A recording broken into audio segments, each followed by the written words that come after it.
السلام عليكم ورحمة الله وبركاته. الحمد لله.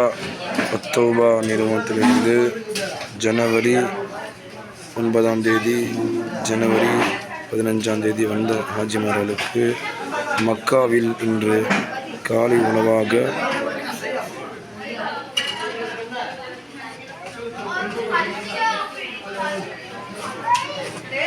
பூரி, பொங்கல்,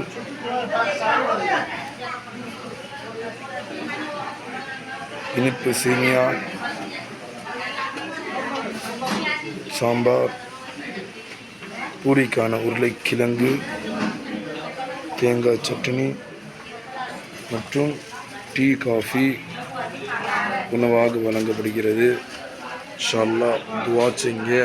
அல்லாஹ் தஆலா எங்களுடைய உணவையும் எங்களுடைய நேரத்தையும் இங்கே செலவு செய்யக்கூடிய பாக்கியம் தந்து நன்மைகளை அள்ளி அள்ளி சம்பாதிக்கக்கூடிய தௌஃபீக் தந்து அருள் புரிவானாக.